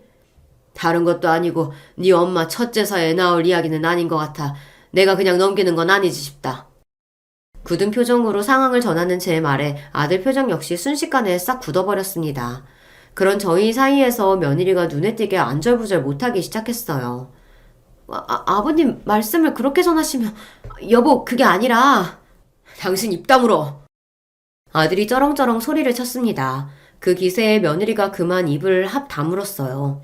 아들이 분노에 가득 찬 표정으로 휴대전화를 들더니 곧장 전화를 걸었습니다. 장모님, 저 조서방입니다. 꼭 드릴 말씀이 있어 전화드렸어요. 오셔서 따님 데려가세요. 그 말에 집안 전체에 찬물을 끼얹는 듯 분위기가 싸늘하게 가라앉았습니다. 며느리는 이제 오열하기 직전이었어요. 그런 제 아내의 상태도 아랑곳하지 않고 아들이 외쳤습니다. 생전 처음 맞이하는 우리 어머니 제사 못 모시겠다고 내 아버지한테 폐악 부리는 여자 나도 필요 없습니다. 장인어른 사업 때문에 도움받을 일 있을 때만 살살 제 눈치 보면서 정작 내 부모 이렇게 홀대하는데 내가 뭘 믿고 따님이랑 평생을 함께합니까? 와서 당장 따님 데려가세요. 여보, 내가 잘못했어. 내가 그러려고 그런 게 아니고. 아니긴 뭐가 아니야. 그나마 결혼 전에 우리 엄마는 외할아버지 회사 때문에 눈치 보는 신용이라도 하더니 이제 엄마 돌아가시고 없으니까 우리 아버지는 끈떨어진 연인 줄 알았어? 내가 당신한테 많은 거 말했어? 내 아버지한테 대단한 효도하라고 했냐고 내가. 그저 어머니 가시고 다치신 마음 더 상처받지 않도록 조심해달라는 그거 하나 못 지켜서 이 사달을 만들어? 화가 머리끝까지 치밀어 올라 폭발한 아들이었습니다. 그런 아들을 보니 이제 제가 두려울 지경이었어요. 저러다 정말 무슨 사달을 내도 크게 내겠다 싶어 일단 아들을 진정시키려고 했습니다. 정연아, 일단 진정 좀 해라. 내가 괜히 긁어 부스럼 만든 것 같구나. 무슨 말씀이세요, 아버지? 누가 들어도 저 사람이 잘못했는데. 이제 믿을 건 저뿐이다 싶었는지 아까와의 태도와는 정반대의 모습으로 며느리가 제게 매달리기 시작했습니다. 아버님 잘못했어요. 제가 다시는 안 그럴게요. 잘못했으니까 저 쫓아내지 마세요. 네? 이 사람이 지금 잘못은 당신이 해놓고 왜 수습은 아버지한테 시키려 들어? 그렇게 한참을 실랑이를 벌였습니다. 당장의 며느리를 내쫓을 기세인 아들을 달래느라 저도 혼이 쏙 빠졌어요. 엎친 데 덮친 격으로 갑작스러운 아들의 통보에 혼비백산한 사부인까지 달려오시면서 더욱 정신이 없었습니다. 사돈어른 죄송합니다. 저희가 자식을 잘못 키웠습니다. 제가 다리 뭉둥이를 분질러서라도 제대로 가르쳐 놓을 테니 제발 노여움 푸시고 한 번만 가엽게 여겨주세요. 부탁드립니다, 사돈어른. 아이고, 일어나세요, 사부인. 자식 일에 눈이 뒤집힌 어머니가 제게 엎드려 읍소하는데 그걸 말리는 것도 보통 일이 아니었습니다. 당장에 며느리 소박 놓겠다며 윽박지르는 아들 때문에 엉엉 울고 비는 며느리나 제발 딸 자식 한번 봐달라며 제게 비는 사부인이나 혼란의 연속이었습니다. 결국 아들이 둘을 싹 걷어 나가면서 비로소 침묵이 찾아왔어요. 그러고도 나중에 사돈어른까지 정식으로 찾아와 온 식구가 제 앞에 머리를 조아리며 사죄를 하였습니다. 정말 죄송합니다, 사돈어른. 저희 집이 교회를 다니긴 해도 그리 독실한 편은 아니라 그 핑계를 댄 건 아니었는데 하나 있는 딸 자식이라고 저희가 너무 오냐오냐 했습니다. 부족한 만큼 더 혹독하게 가르칠 테니 부디 자비를 베푸시어 한 번만 용서해 주시길 부탁드릴게요. 정말 죄송합니다, 사돈어른. 제 부모와 남편 앞에서 어찌나 기가 팍 죽었는지 고개를 들지 못하는 며느리를 보니 좀 안쓰럽더군요. 한편으로는 내가 너무 심했나 싶으면서도 저한테 그런 거면 모를까 제 아내와만큼은 그런 대접을 받게 할 수 없었기에 일어나야 할 일이 일어난 것뿐이라고 생각하기로 했습니다. 그런 일이 있었으니 며느리에게 활짝 마음을 열 수는 없었으나 그래도 이 일 때문에 아들 내외 갈라서게 할 마음까지는 없었으므로 이 정도로 한 번은 넘어가기로 했습니다. 제가 굳이 보태지 않아도 마음고생을 어지간히 한 모양인지 얼굴이 말이 하는 며느리 꼴이 애잔하기도 했고요. 한번 아들 녀석이 제대로 휘어잡아서인지 그 후로는 저나 저희 식구들 앞에서 꼼짝을 못하는 며느리이니 같은 실수를 반복하지는 않겠지 하고 있습니다. 아들 녀석에게는 너무 며느리 잡지 말라고 효자 남편은 자랑 아니다 타이르긴 했으나 돌아온 녀석 반응은 단호했습니다. 전 한치의 후회도 없어요, 아버지. 같은 일 생기면 그 사람한테 더는 기회 없다고 엎어놓았으니까 저랑 갈라서기 싫으면 알아서 하겠죠. 내 아들이지만 좀 너무하다 싶으면서도 그래도 저 효자 아들 아니었으면 아내에게 미안한 마음을 어찌다 풀었을까 싶어 내심 고맙기도 합니다. 저는 몰라도 제 아내는 그럴 자격이 있으니까요. 그 이후로는 별 잡음 없이 잘 지내고 있습니다. 집안에 사람 하나 들이는 게 참 쉬운 일이 아니구나 하는 걸 실감하게 된 일이죠. 오늘 제 이야기는 여기까지입니다. 두서없는 이야기 마지막까지 함께 해주셔서 정말 감사드립니다. 안녕하세요. 이 채널 덕분에 유튜브에 꼬박꼬박 접속을 하는 중년 남자입니다. 처음에는 별 생각 없이 하나씩 틀어놓기 시작했던 게 사연이었는데 자꾸 듣다 보니까 재미가 있어서 중독성이 생기더라고요. 저에게는 별로 말을 재미있게 하는 재주도 없고 글을 잘 쓰는 재주는 더욱 없지만 그래도 제 이야기를 사연으로 남겨보고 싶어서 신청을 하게 되었어요. 여러분도 혹시 살면서 저처럼 이런 생각 자주 하시나요? 저는 와, 이 세상에 평범한 사람이 잘 없구나 이런 생각을 참 자주 한답니다. 정말 특이하고 독특한 사람이 알게 모르게 아주 은근히 많은 것 같아요. 그래서 누군가의 눈에는 제가 그런 인물로 비출 수 있다는 생각도 가끔씩은 해보고 있고요. 그래도 요즘 이런 생각을 덜하고 사는 편이에요. 예전에는 더 자주 했었죠. 왜냐하면 제 주변에 진짜로 특이하고 독특한 사람이 있었기 때문입니다. 그런 황당한 인연을 만나기 전에 제 인생은 제법 무탈하다면 무탈하게 흘러간 편이었어요. 저는 위로 나이 차이가 무척 많이 나는 형이 있고 아래로는 여동생이 하나 있습니다. 나이 차이가 많이 나다 보니까 형이라기보다는 어렸을 적에 왠지 삼촌 같은 느낌을 받았었고 집에 부모님 말고 또 한 명의 어른이 있는 것 같다는 느낌도 있었네요. 그런데 저의 형이 나이가 들어서도 결혼을 안 했어요. 주변에서 장가를 가라고 성화를 부려도 꿈쩍을 안 했습니다. 어디 하자라도 있나 싶어서 부모님께서 눈을 부릅뜨셨지만 그런 건 찾아내지 못하셨고 단순히 저의 형이 별종인 것으로 치부가 되었지요. 원래는 형에 대한 주변의 평가가 결혼을 안 한 사람이었는데 시간이 지나자 못한 사람으로 위치가 바뀌었고 거기서 더 시간이 지나자 안 하는 것인지 못하는 것인지 알 수 없는 사람으로 된 것 같습니다. 도중에 국제결혼 얘기까지 사실 동네 분들의 추천 때문에 흘러나왔었는데 형이 거품 물고 결사반대를 해서 끝내 흐지부지 되었어요. 아, 그리고 제 여동생은 어렸을 적에 원인불명으로 많이 아팠습니다. 엄청 아파서 온 가족이 매달렸다가 시간이 좀 지나서는 괜찮아졌다가 또다시 아팠다가 그런 과정을 많이 반복했던 아이였어요. 그 시기를 회상하면 부모님께서 두고두고 가슴 아파하셨죠. 특히 아버지께서 말입니다. 우리 막내 딸내미가 아장아장 잘 걷지도 못하고 말도 잘 못하고 그러고 있을 때에 나까지 일하다가 크게 다쳐서 그때가 정말 내 인생에서 말도 못하게 속상한 순간이었지. 치료를 받아도 차도가 없고 집에서 요양을 아무리 해봐도 몸이 나아지지를 않아서 결국 서울로 올라갔던 때에 우리 딸내미 녀석이 어찌나 눈에 밟히고 아비로서 미안하던지. 아이고, 당신도 그 소리요? 그때는 정말 당신도 잘못되는 줄 알았고 우리 막내한테도 뭔가 큰 문제가 있는 줄 알았기 때문에 하늘이 노래졌었지만 이제는 다 지나간 일. 당신이 이날 이때까지 멀쩡하게 살아있고 우리 막내딸 또한 그러하니 훌훌 털고 제발 좀 없던 일로 하십시다. 이러다가 관짝에 못질할 때까지도 그때 너무 속상하고 힘들었지 이렇게 떠들겠네. 그래가지고 어디 관짝 위로 흙이나 덮겠어요? 아, 글쎄 나는 화장을 내서 납골당에 들어눕고 싶다니까 왜 자꾸 나를 땅에다가 묻어버리려고 해? 이래서 내가 당신보다 일찍 못 죽는 거야. 내가 먼저 죽으면 내 말 무시하고 땅 파서 관짝을 묻어버리겠지.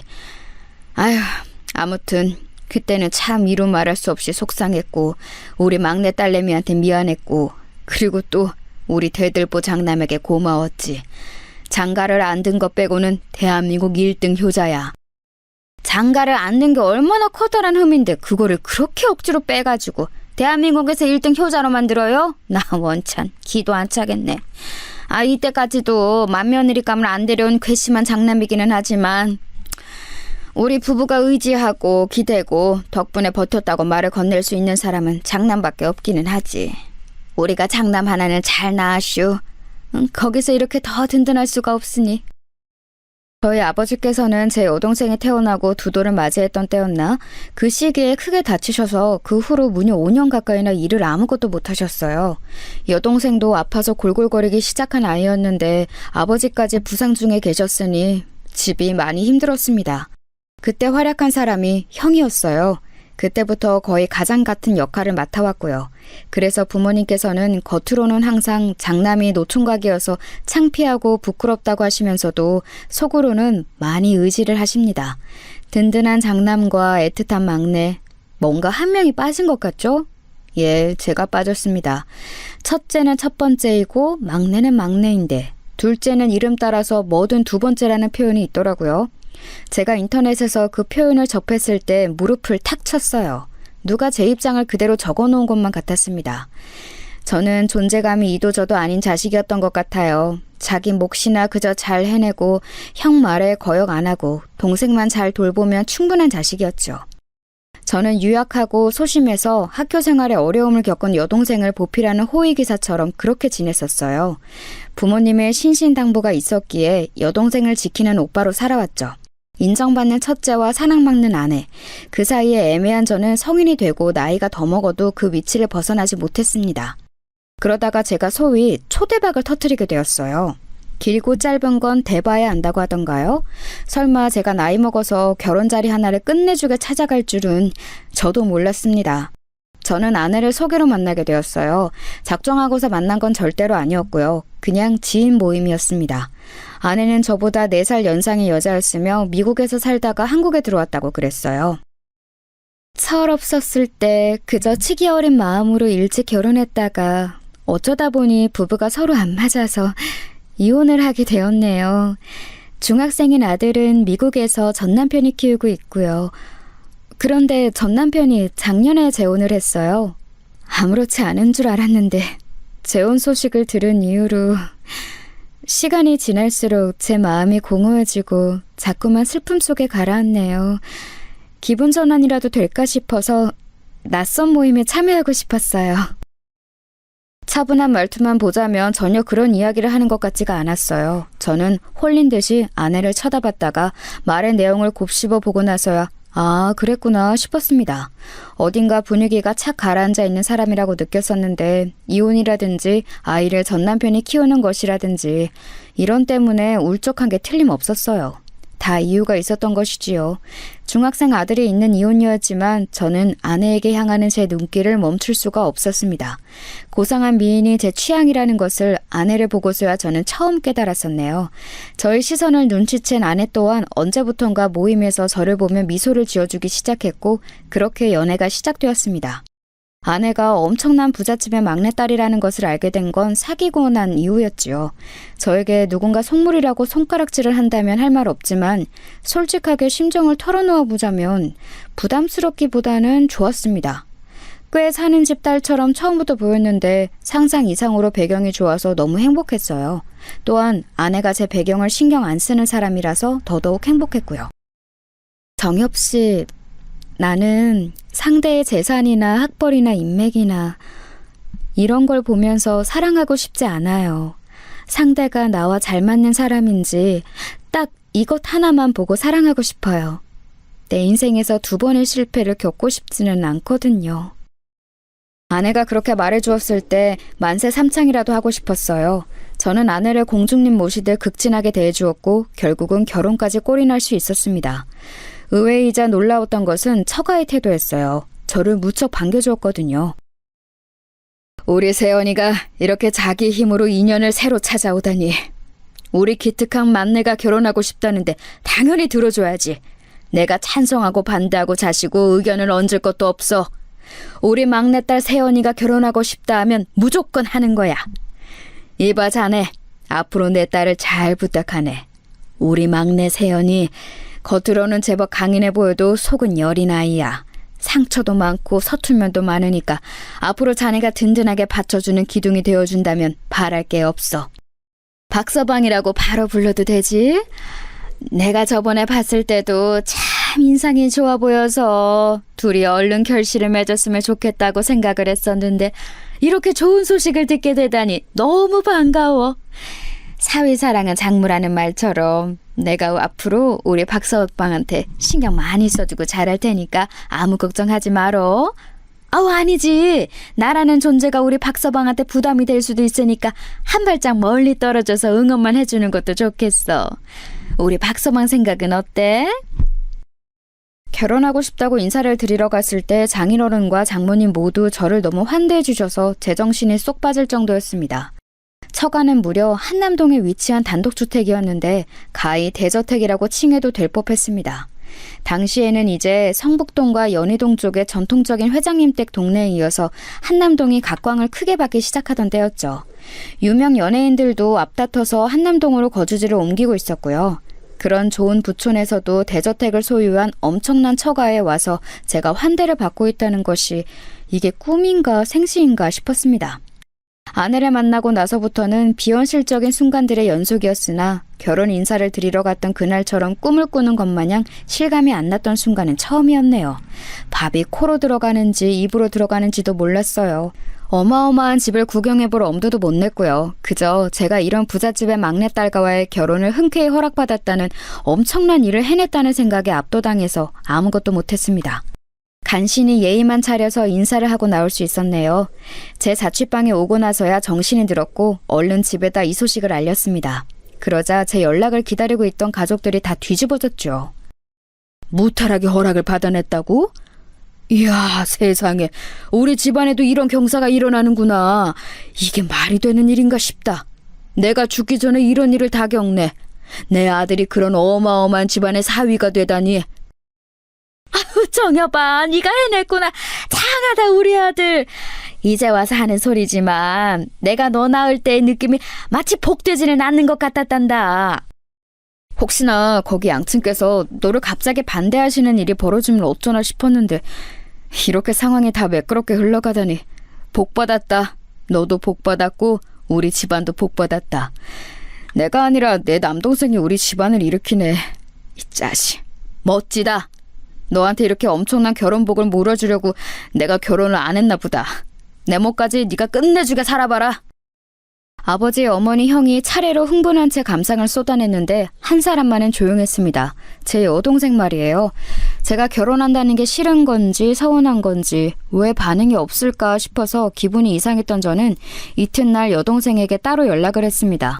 그랬더니 머뭇거리다가 저에게 이런 말을 해주더라고요.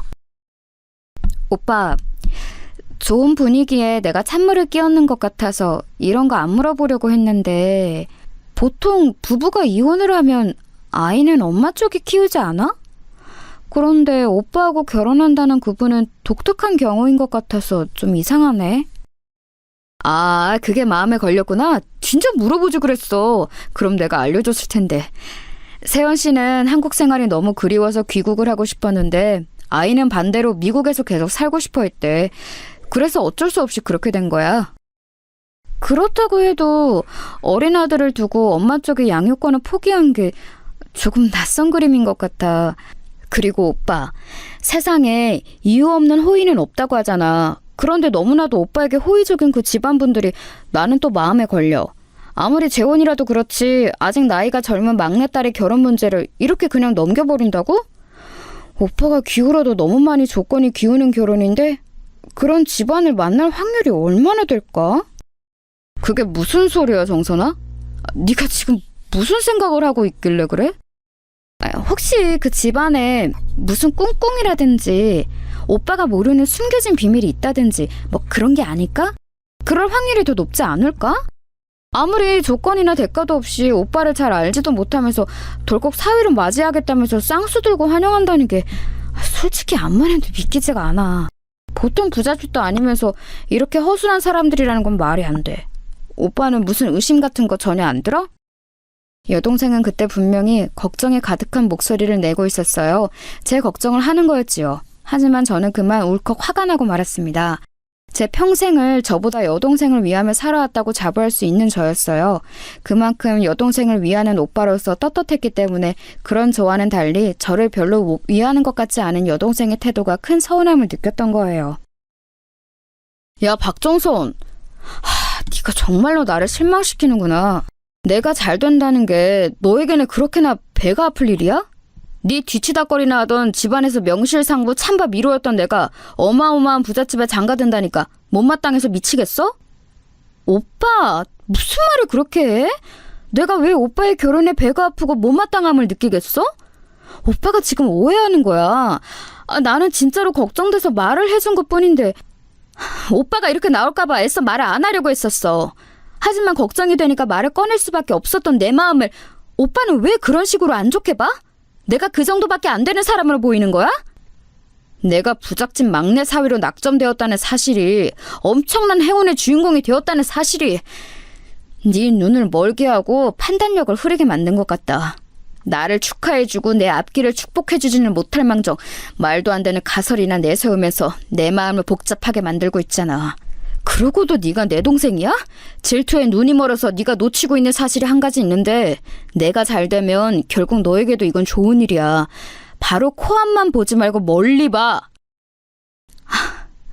나는 진심으로 오빠를 질투해서 그런 말을 한 게 아닌데 내가 오빠의 기분을 상하게 만든 것만은 분명한 것 같네. 내가 너무 성급하게 안 좋은 이야기를 꺼냈던 것 같아. 미안해. 다시는 그런 소리를 내가 입에 담는 일은 없을 거야. 결혼 축하하고 오빠가 잘 살게 기도할게. 여동생이 풀이 죽어서 사과를 하자 저는 솔직히 마음이 편하지 않았어요. 저를 얼마나 우습게 봤으면 제 결혼 소식에 그런 초치는 말이나 하는 건가 싶어서 괘씸하기도 했지만 제가 평생을 위해온 여동생이었기에 풀이 죽은 모습을 하는 게 심란하기도 했죠. 어쨌거나 그건 결혼 전에 작은 소란일 뿐이었고 저는 무사히 결혼해서 아내와 부부가 되었습니다. 그리고 엄청난 곳에서 신혼생활을 시작하게 되었죠. 아내의 본가에서 살게 된 거예요. 한남동의 저택 말입니다. 장인어른과 장모님께서는 이제 부산 쪽에 마련해 놓은 고즈넉한 전환주택에 내려가 사시겠다며 하시며 살림살이를 빼셨어요. 저희 부부에게 그 집을 내어주신 거예요. 제가 생각하기로는 장인어른과 장모님뿐만 아니라 다른 온 가족이 같이 살아도 될 만큼 큰 집이었는데 달랑 둘이서 살게 된다니 믿어지지가 않았습니다. 장인어른과 장모님이 나가시던 날이었는데 배웅을 하려고 서 있던 저에게 장모님이 갑자기 망설이는 얼굴로 다가오시더니 이렇게 말씀을 하셨어요. 우리 막내딸 세연이가 가끔은 좀 예민하게 굴어. 금세 몸이 피곤해지는 스타일이거든. 에너지가 적어서 그런 거니까 우리 박서방은 그런 줄 알고 이해를 잘 해줬으면 좋겠어. 네, 알겠습니다. 걱정하지 마세요. 제가 앞으로 잘하겠습니다. 저는 거침없이 약속을 드렸지요. 한동안은 아내와 함께 저희 취향으로 집의 곳곳을 새로 꾸미고 그러느라 정신이 없었고 너무 즐거웠어요. 그런데 2달 정도가 지나자 금세 보이기 시작한 건 아내가 까다롭다는 점이었습니다. 집에 일하러 오시는 분이 한 분 계셨는데 아내는 그분이 청소를 하지 않는다고 주장했어요. 그러나 집은 깨끗했거든요. 그럼에도 아내는 그분이 아무런 일을 하지 않는다며 기어이 자르고 말았습니다. 제가 입는 옷에 대해서도 지적을 해댔어요. 옷에 그 주름들은 뭐야? 어깨 부분이 지저분해 보이잖아. 왜 후줄근하게 입어? 우리 결혼 전에는 안 그랬잖아. 내가 너무 편해진 거야? 아니야, 절대 그런 건 아니고 집에서 입는 옷이니까 어쩔 수 없이 조금 구겨진 건데 보기 싫으면 갈아입을게. 그러면 보통 갈아입으라는 말까지는 안 하잖아요. 하지만 아내는 저보고 당장 갈아입으라고 했습니다.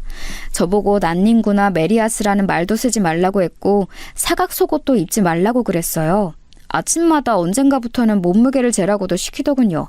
별것 아닌 것 같았지만 저는 왠지 점점 숨이 막혀왔어요. 아내는 밥을 먹다가 아주 작은 날파리가 밥상 위를 지나가는 것을 보자 비명을 지르면서 싱크대로 수저와 젓가락을 집어던지기도 했습니다.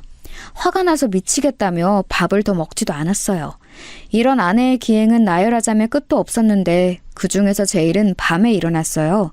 처음에는 몰랐는데 새벽 2시가 되기 직전이면 아내는 꼭 일어나서 어딘가로 향했습니다. 그냥 조용히 가면 제가 영영 몰랐을지도 모르겠어요. 하지만 귓가에 히히 웃는 소리가 들려서 문득 알게 됐던 거예요. 아내가 소름 끼치게 웃는 소리를 내며 방 밖을 나가 향하는 곳. 저는 그곳이 직감적이므로 지하실임을 알았습니다. 아내가 개인 자물쇠를 달아놓은 곳이었고 저한테는 얼씬도 못하게 한 곳이었어요. 결혼한 이후로 하도 신경을 써서 저는 살이 3달 만에 6kg나 빠진 상태였는데 밤마다 아내의 소름 끼치는 기행도 이어지자 미칠 지경이 되었습니다. 그런데 아내가 새벽에 나가면서 침실 문을 꽉 닫는 게 문제였어요. 그 문은 오래되고 살짝 문제가 있어서 꽉 닫혀있는 상태에서 열면 소리가 크게 났거든요. 조용한 새벽에는 그게 울려 퍼질 게 분명했습니다. 몰래 지하실을 확인하고 싶기는 하고 따라갔다가는 들킬 것 같고 고심하던 저는 여동생에게 도움을 청했죠. 처음부터 제 결혼에 의구심을 품었던 여동생이라면 왠지 그럴싸한 의견을 줄 것 같았어요. 민망함을 무릅쓰고 연락을 했고 제 이야기를 다 들은 여동생은 우선 깜짝 놀라더니 조언을 주었습니다. 침실에서 몰래 나가는 게 어려우면 다른 공간에서 잠을 자는 걸로 하라는 것이었어요. 침실 근처의 다른 방에서 자다가 아내가 일어나 지하실로 가는 기척이 들려오면 그때 살며시 나가서 뒤를 밟는다는 계획이었습니다. 간이 서재를 쓰고 있는 방이 안성맞춤이기는 한데 몰래 나가서 지하실까지 가보는 건 가능하겠지만 그러다가 들키면 어떡하지? 나를 발견할 가능성도 무시 못해. 그때는 그냥 자다가 목이 말라서 나왔다고 할까? 그런 식으로 아무렇지 않게 둘러대면 되지. 자다가 깨서 침실로 가봤는데 당신이 침대에 없길래 대체 어디 갔나 싶어서 찾아다닌 거라고 둘러대. 그 핑계라면 자연스러워서 의심을 안 받을 것 같아. 고맙다 정선아. 내 와이프가 제발 그 지하실에서 아무것도 안 하고 있기를 바란다. 그냥 혼자 새벽에 거기서 만화를 그린다든지 숨겨놓은 비싼 간식을 먹는다든지 그런 거였으면 좋겠어. 저는 간절하게 희망했습니다. 정말 만약에 아내가 이상한 짓이라도 그곳에서 하고 있는 것이라면 그걸 알게 된 이후에 제가 어떻게 반응하고 행동해야 할지 조금도 알지 못했기 때문입니다. 작전 개시를 하기로 한 날 저는 침실과 한 복도를 쓰는 간이서재에서 잠을 청했습니다. 아내에게는 컴퓨터로 작업할 게 너무 밀려서 그걸 하다가 간이선재의 소파에서 잠을 자겠다고 했어요. 목이 뻐근해서 소파 팔걸이 같은 높은 베개를 하루 베고 자면 좋을 것 같다는 말도 덧붙이자 아내는 별 의심 없이 고개를 끄덕였습니다. 제가 작정하고 천연덕스럽게 말을 잘한 효과였죠. 저는 컴퓨터 타자를 오래 두드리며 작업하는 척을 하다가 이내 소파에서 잠이 든 척을 시작했습니다. 시간을 보니 새벽 1시 정도였죠. 혹시 잠에 들면 어떡하나 싶어서 제 스스로에게 잠들면 안 된다고 타일렀는데 긴장이 돼서 그런지 정신이 아주 또렷했습니다. 그리고 예민해진 저의 감각에 미세한 소리가 잡혔습니다. 아내가 침실을 나온 것이었어요. 저는 숨을 죽이고 담요를 푹 덮은 채 곤히 잠든 척을 했습니다. 잠시 후 아내가 간이서재 안으로 살짝 발을 들이는 소리가 들려왔죠. 제가 자는 모습을 확인하는 것이었어요. 저는 곤히 잠든 척을 이어갔고 아내가 멀어지는 소리가 살짝 들려오자 그때서야 눈을 떠봤습니다. 시간을 확인했더니 새벽 2시가 되려던 참이었어요. 저는 얼른 준비한 수면 양말을 신었습니다. 걸을 때 소리가 나지 않게 하려고 여동생과 함께 떠올려낸 거였죠. 수면 양말을 신은 채로 조심스럽게 간이서재 밖을 나갔습니다. 참고로 침실은 그 복도의 가장 안쪽에 있지만 간이서재는 복도의 끝에 있어서 나가자마자 계단과 가까웠습니다. 저는 조심스레 계단을 내려가면서 지하실 방향부터 살폈죠. 아주 천천히 저는 지하실 쪽으로 향했고 그쪽에서 미세한 불빛이 새어나오고 있었으므로 어둠 속에서 그곳을 가는 건 전혀 어렵지 않았습니다. 아주 지척으로 가까워졌을 때 저는 긴장감으로 침을 꿀꺽 삼켰고 살짝 열려있는 지하실의 문틈 사이로 한쪽 눈을 들이밀었어요. 죽는다, 죽는다, 반드시 죽는다. 그리고 숨을 삼켜야만 했습니다. 아무 소리도 내지 않기 위해서 일시정지한 채 눈에 들어온 광경을 보고 믿을 수 없어 했지요. 어둑한 전구 하나만 켜놓은 지하실, 그곳에는 낮은 천장에 두꺼운 전기줄 같은 게 걸려 있었고 그 줄에다가 안에는 노끈을 매달아 놓았습니다. 숟가락의 모양을 뒤집어 놓은 것 같은 모양새, 그게 어떤 건지 단박에 알 수 있었죠. 사람이 목을 탈 때 잡는 모양이었어요. 그 모양을 노끈으로 작게 2개를 엮어서 전깃줄에 달아놓은 안에는 그 작품 2개에다가 각각 사진을 붙여놓았습니다. 저는 어렴풋이 그 사진의 주인공들을 보고도 분간해낼 수 있었어요. 왜냐하면 사진 한 장의 주인공이 바로 아내의 전남편이었기 때문입니다. 다른 사진의 주인공은 여자였는데 보나마나 그 전남편이 재혼한 여자였지요. 아내는 마치 그 2 사람이 목을 매달아 죽은 것처럼 그렇게 행해놓고는 계속해서 웃으며 죽는다고 주문을 외우고 있었습니다. 반드시 죽을 거라고 중얼거리면서 자기 전 남편의 사진을 보며 쾌 소리도 내더군요. 목이 졸리는 것 같은 소리 말이에요. 몇 번이고 쾌쾌거리더니 만족스러웠는지 낄낄 웃어댔습니다. 그 2 사람이 죽었으면 하는 의도로 저러는 게 분명했기에 저는 식은땀이 나기 시작했는데 더 놀라운 건 다음 순간이었어요. 옆으로 걸음을 옮긴 아내가 웬 인형을 집어들었습니다. 제법 크기가 되는 곰인형의 배에는 사진이 붙어 있었고 저는 그게 아내의 아들일 거라고 확신했어요. 아내는 곰인형을 품에 꼭 안으면서 웃었습니다. 우리 애기 잘 자. 엄마가 자장가 불러줄게. 뭐 불러줄까? 어떤 게 좋아? 응? 그 모습을 보자마자 소름이 쫙 돋았어요. 대체 이 상황이 다 뭔가 싶어서 정신이 아득해질 때였습니다. 곰인형을 내려놓은 아내가 갑자기 벽으로 가더니 자기 이마를 대고서 가만히 섰습니다. 잠옷 차림에 머리를 길게 풀어헤친 아내가 뒷모습을 보이며 벽에 이마를 박은 채 서서는 몸을 좌우로 흔들흔들 움직이던 모습, 저는 아마 죽을 때까지 잊지 못할 거예요. 아주 작게 콧노래를 부르면서 몸을 계속 좌우로 흔들더군요. 그러더니 중간중간에 죽는다, 반드시 죽는다 이런 소리를 해댔습니다. 저는 숨소리가 새어나갈까봐 입을 꽉 다문 채로 한 걸음 뒤로 물러났어요. 전신이 오싹오싹한 게 소름이 가시질 않고 있었지만 지금 당장 힘을 내서 방으로 돌아가야만 했습니다. 아무 소리도 내지 않고 계단을 올라가는 동안 울고 싶을 지경이었어요. 평생을 믿지 않았던 신께 빌었습니다. 제발 무사히 방까지 가게 해달라고 말입니다. 한겨울도 아닌데 온몸에 소름이 돋아서 한기를 느낀 채로 저는 침실까지 도착해서 침대에 누웠습니다. 떨면서 누운 채로 제가 본 것을 떠올려 봤지요. 믿을 수가 없었어요. 사람이 목을 매다는 것처럼 그런 모양새로 노끈을 작게 엮어서 거기에 사람 사진을 각각 붙여놓고 죽는다는 소리를 주문처럼 외우고 있었다니. 곰인형에다가 자기 아들 사진을 붙여놓고서는 자장가를 불러준다고 하지를 않나. 아니 솔직히 그것들보다는 벽에 이마를 대고 가만히 서 있다가 몸을 좌우로 흔들어댔던 것이 가장 무서웠습니다. 제 아내라는 사람이 그런 사람이라니 소름이 돋았어요. 그리고 바로 그때였습니다. 아내가 방으로 돌아왔어요. 저는 그 소리를 듣자마자 최선을 다해서 자는 척을 시작했죠. 이윽고 아내가 천천히 걸음을 옮기더니 침대의 왼편으로 와서 저를 빤히 내려다보는 게 느껴졌습니다. 와, 미칠 것만 같았어요. 그러더니 이런 중얼거림이 들려왔죠. 어라? 여기에 있었네? 그때 아차 싶었습니다. 저는 간이 서재에서 자고 있었으니 아내는 자기가 지하실에서 기행을 벌이고 온 다음에 갑자기 제가 침실에 있는 것이 뭔가 이상하게 느껴진 모양이었죠. 간이 서재로 들어갔어야 했는데 하도 정신이 없어서 침실로 와버린 제가 바보 같았습니다. 이미 벌어진 일, 최선을 다해서 가만히 있는 수밖에 없었어요. 필사적으로 자는 척을 하고 있는 저에게 아내가 말했습니다.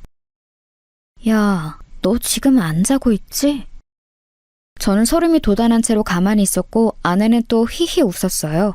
저는 신께 빌면서 속눈썹 하나 까딱이지 않으려고 노력했습니다. 저는 제법 건장한 남자였고 아내는 제가 마음먹으면 제압할 수 있는 상대였는데 그럼에도 엄두가 안 났어요.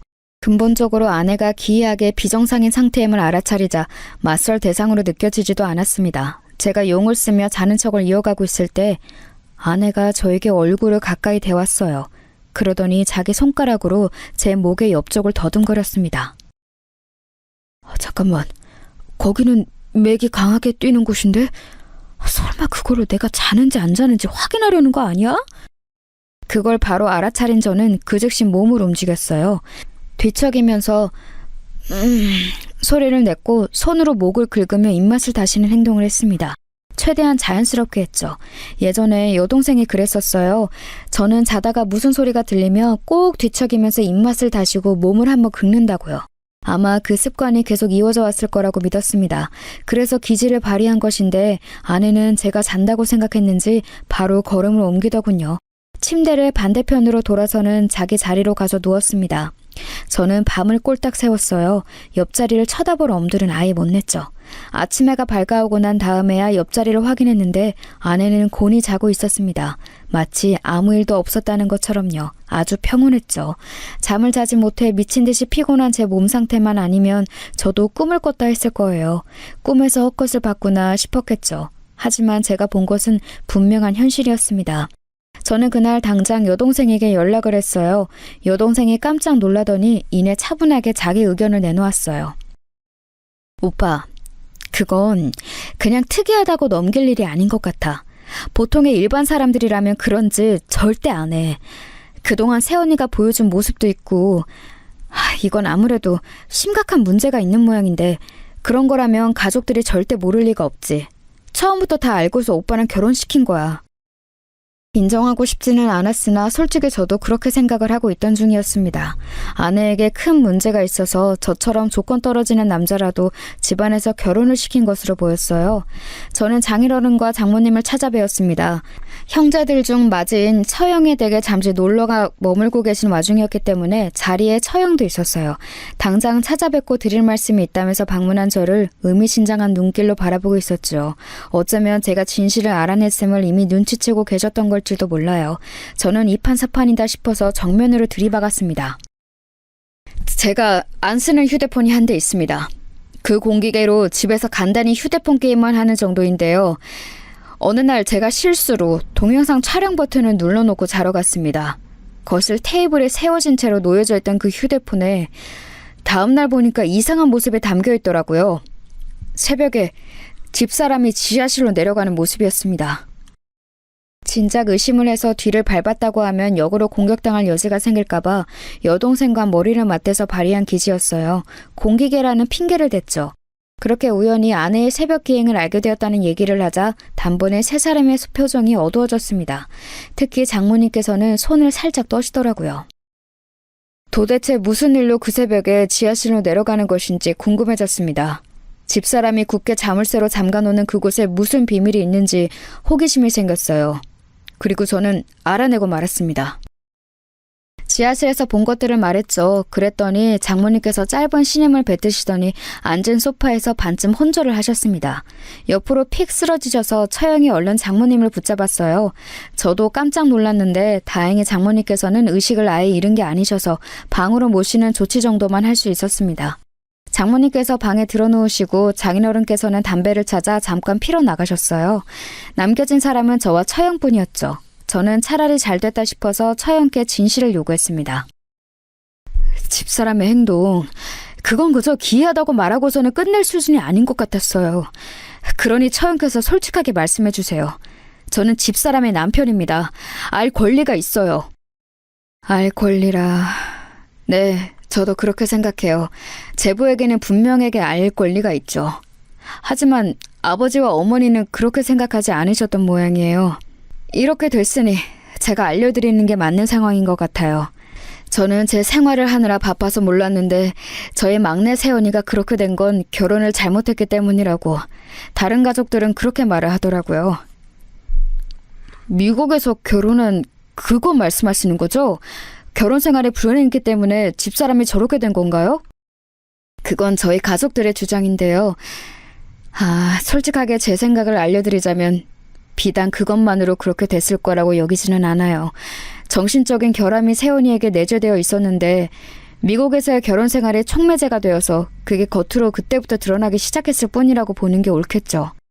새언니는 자기 아이를 낳고 나서부터 특히 서서히 이상해지기 시작했는데 사람이 너무 예민하고 강박적이고 그러면서도 많은 일들을 깜빡한다거나 무심하게 행동하는 면모를 동시에 지닌 사람이 되었어요. 제 조카가 초등학교에 들어간 이후부터는 그게 심해졌죠. 그래서 이혼까지 하게 되었던 거예요. 세연이의 상태가 좋지 않았고 하루하루 다르게 커가는 자기 아이의 성장을 받아들이지 않으며 항상 아기 취급을 해댔기 때문에 그런 모습들 때문에 양육권도 빼앗겼습니다. 그래서 조카도 세연이를 보고 싶어 하지 않아요. 자기 엄마를 무서워하거든요. 아내의 비밀이 드디어 드러나는 순간이었습니다. 제 여동생이 처음에 했던 짐작처럼 미성년자인 자식의 양육권을 아빠 쪽이 가져간 것에는 보통이 아닌 이유가 있었던 거예요. 저는 이야기를 들으면서 한 가지 단어를 머릿속에 고정하고 있었어요. 그건 바로 정신병이었습니다. 이 모든 것은 결국 제 아내가 정신병을 앓고 있는 환자라는 소리였으니까요. 아내의 가족으로부터 이렇게 확인 사살을 받으니 허탈하고도 절망적이었습니다. 저는 전혀 몰랐습니다. 집사람이 워낙 저와는 다른 환경에서 나고 자라온 아예 다른 세계의 인물이나 다름없다 보니 부잣집 자식은 그냥 뭔가 다른 거구나 싶었어요. 이상하다는 생각을 하진 못했습니다. 그런데 점차 이건 정상이 아니다라는 생각을 하게 되었던 것이죠. 처형은 물론이고 장인어른, 장모님 그리고 다른 분들까지 전부 집사람의 상태를 알고 있었군요. 너무나도 잘 알면서 저에게는 아무런 언질도 주시지 않고 결혼을 시키신 거였네요. 제보한테는 미안하게 생각해요.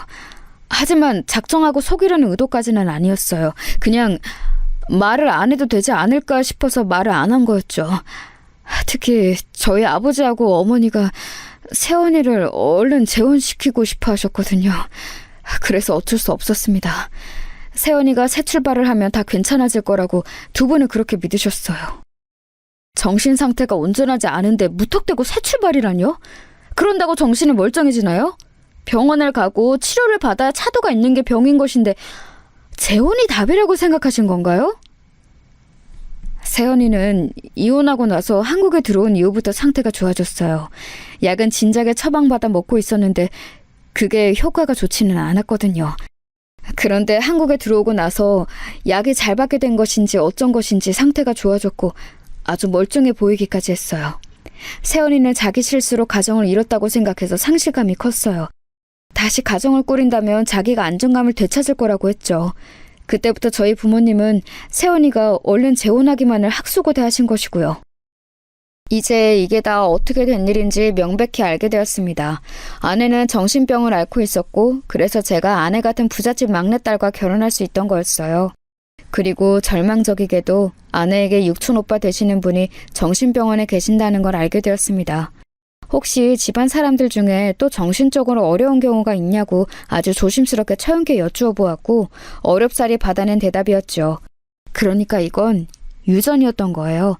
집안 유전에 흐르는 정신적인 문제가 아내에게서 강하게 발현된 것이겠지요. 그렇다는 말은 만약에 우리 부부 사이에서 아이가 생기면 정신병이 이어질 수도 있다는 소리가 되는 거잖아? 이런 엄청난 사실을 이렇게 알게 되다니. 정말 참담했습니다. 엄청난 문제 앞에서 차마 뭐라고 말을 해야 할지 몰라서 한숨만 푹푹 내쉬고 있는데 장인어른께서 돌아오셨어요. 저는 굳은 얼굴로 꾸벅 목례를 보냈죠. 그러자 저와 처형을 번갈아 쳐다보신 장인어른께서는 이미 이야기가 오갔다는 것을 눈치채셨습니다. 결국 다 알게 되었구만. 자네한테는 미안하게 됐다만 우리 막내딸이 그렇다고 해서 어디 일상생활을 못하나? 사회생활을 못해? 그건 아니잖아. 아주 멀쩡해. 이상한 눈으로만 바라보지 않는다면 전혀 이상하지 않아. 이봐 박서방, 나는 우리가 다 잘못되고 막내딸이 혼자 남겨지면 그 녀석을 옆에서 지키고 돌봐줄 사람이 필요해. 그게 자네인 거지. 자네가 평생 뼈 빠지게 돈 벌고 일해봤자 우리 막내딸과 결혼한 것만 하겠나? 절대 아니야. 그러니 이것을 불운이라 여기지 말고 일생일대의 행운으로 여겨주게. 내 부탁함세. 진짜 미칠 것 같았습니다. 살면서 마음이 그렇게 어려운 순간도 없었어요. 장인어른께서 차라리 저를 윽박지르고 고압적으로 나오셨다면 반발심이 들었을 겁니다. 하지만 저에게 엄한 투로 말씀을 하시면서도 장인어른의 표정에는 간절함이 엿보였습니다. 자식을 위하고 사랑하는 부모의 마음에 대고 제가 무엇라고 비난을 할 수가 없었어요. 저는 평생 부모님께 인정과 사랑을 받고 싶었던 집안의 둘째였으므로 부모로부터 이런 커다란 애정을 받는 아내가 그 순간 왠지 부러웠던 것도 같습니다. 저는 아무 말씀도 더 못 드리고 그저 인사만 올린 채로 그 집을 나섰어요. 여동생에게 문자가 많이 와 있어서 걱정할까봐 연락을 미룰 수 없어서 상황을 알려주었지요. 역시나 다들 알고 있었구나. 오빠, 이제 어떻게 할 거야? 이런 걸 비밀로 오빠가 그 집에 무언가를 요구한 것도 아니고 그렇다고 이혼할 거라고 강하게 나간 것도 아니고 아무런 상태도 아니잖아. 맞아, 아무런 상태도 아니야. 변한 것도 없는 것 같아. 내가 지금 네 새언니에게 품고 있는 이 마음이 그렇게 좋은 조건들을 타고났음에도 정신이 아픈 사람에 대한 측은지심인지 아니면 나를 속이고 농락해온 것에 대한 분노인지 나는 그것조차 모르겠다. 어떻게 해야 될지 모르겠어. 일단 지금은 그냥 지내보려고 해. 내가 지금 너무 답답하게 구나? 아버지, 어머니 그리고 형한테는 아직 이런 걸 알릴 엄두도 안 나네. 오빠가 무슨 말을 하는 건지 나는 알 것 같아. 나는 오빠가 답답하다고 생각 안 해. 오히려 양심적이고 도의적이라고 생각하는 중이야. 오빠가 편한 대로 해. 나는 입단속 잘하면서 상황이 어떻게 되는지 기다리기만 할게. 제 여동생이라지만 정말 영특하고 진중한 것 같았어요. 여동생이 아니었다면 제가 이렇게 빨리 아내의 비밀을 정확히 밝혀내지는 못했을 거라는 생각이 들었습니다. 참 고마웠고 제가 열심히 키운 보람이 있더라고요. 저는 집에 도착해서 아내를 마주했어요. 아내는 아무렇지 않게 집안일을 하고 있었습니다. 새로 들여온 컵 세트를 정리하고 있더라고요. 분명 아침까지는 세상에서 가장 멀고 무서운 존재가 아니었는데 이제는 무섭지 않았습니다. 온갖 기이한 언행들도 가만히 돌아보니 무섭다기보다는 착잡하게 느껴졌죠. 저는 아내가 아마 처형으로부터 연락을 받았을 거라고 생각했어요. 그럼에도 모르는 척 구는 게 이제는 제 눈에 보였습니다. 여보, 우리 얘기 좀 할까? 나 오늘 장인어른 장모님 처형 다 만나 뵈었어. 그리고 다 들었어. 그러자 선반을 정리하던 아내의 손길이 딱 멈췄어요. 아무 행동도 안 하고 몇 초간을 그러고 있었죠. 그러더니 이내 웃으면서 저를 쳐다봤습니다. 무슨 얘기를 해? 뭘 들었는데? 나 멀쩡해. 나 괜찮아. 그러니까 당신은 신경 쓸 것도 없고 걱정할 것도 없어. 그러니까 제발 나한테는 아무 소리도 하지 마. 나는 아무렇지도 않단 말이야. 당신이 아무 소리 안 하면 아무 일도 없는 거야. 환하게 웃고 있는데 그 눈매가 슬퍼 보였고 입가는 떨리고 있었습니다. 그런 여자를 벼랑 끝으로 몰아가는 치사한 남자가 될 수는 없었어요. 저는 한숨과 함께 그저 고개를 떨구고 말았습니다. 일단은 심적으로 동요한 아내가 진정해질 때까지 기다렸다가 병원 이야기를 함께 나눠보고 약을 먹으면 어떻게 차도가 있는지 증세는 정확히 어떠한지 이런 자세한 정보를 듣는 게 나을 것 같았어요. 그래서 저는 최대한 아내를 아무렇지 않게 대했습니다. 이틀 뒤 장모님께 문자가 왔는데 박서방, 내가 고마워. 이렇게 왔더라고요. 그저 한숨만 나왔지요. 정작 저희 부모님께는 아직 이런 사실을 못 밝혔다는 게 가슴이 답답했습니다. 아내와 이야기를 다 나누고 상황의 정리가 이뤄진 뒤에 저희 집에 밝힐 생각이었어요. 그런데 아내의 기행이 더 먼저였습니다. 어느 날 밤 아내는 새벽에 또 지하실로 향했고 자기의 전남편과 그 재혼한 여자의 사진에 불을 붙였어요. 그러다가 그 불이 아내의 잠옷 소매로 옮겨 붙었습니다. 거기까지는 큰일로 번지기 전에 끝낼 수 있던 거였는데 아내의 눈에 곰인형이 들어온 거예요. 아들의 사진이 붙은 곰인형이 연기를 마시게 둘 수 없다며 굳이 곰인형을 챙기려다가 불이 더 번졌습니다. 제가 소란을 듣고 내려가서 황급히 불을 껐지만 아내는 팔에 커다란 화상을 입은 뒤였죠. 끝까지 곰인형을 붙잡고 괜찮아라는 소리를 중얼거리던 아내의 모습이 잊혀지지가 않았습니다. 아내가 화상 때문에 수술을 받게 되었고 그때 저는 더 이상 숨길 수가 없어서 저희 부모님과 형에게 사실을 털어놓았습니다. 셋 다 아무 말도 하지 않았어요. 정말 아무 소리도 하지 않고 참담한 얼굴로 침묵을 지키며 제 어깨를 두드려줬을 뿐이었네요. 그게 오히려 고맙고 죄스러웠습니다. 아내는 수술을 받은 이후로 상태가 나빠졌어요. 불만 보면 발작을 해댔거든요. 나를 죽이러 온 거지? 나를 죽이고 내 아기를 빼앗으려고 하는 거지? 그래, 어디 한번 해보자.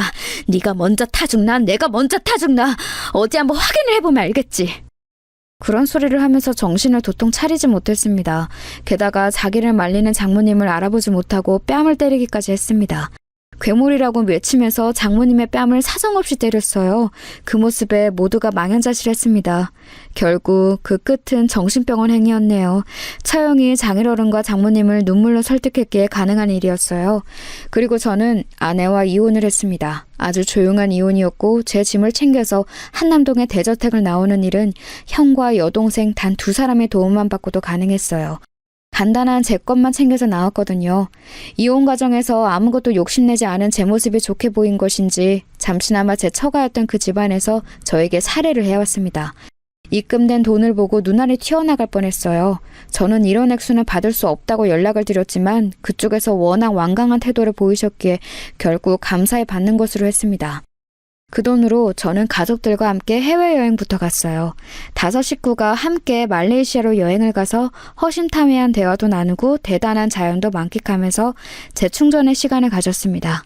제 아내였던 사람을 보면서도 느끼는 게 있었는데 그건 바로 내 가족의 최고다라는 것이었어요. 정신이 아프든 몸이 아프든 끝까지 저의 편이 되어줄 존재는 가족뿐이었죠. 그 깨달음을 얻고 그 이후로는 더욱 인생을 풍요롭게 살게 되었던 것 같습니다.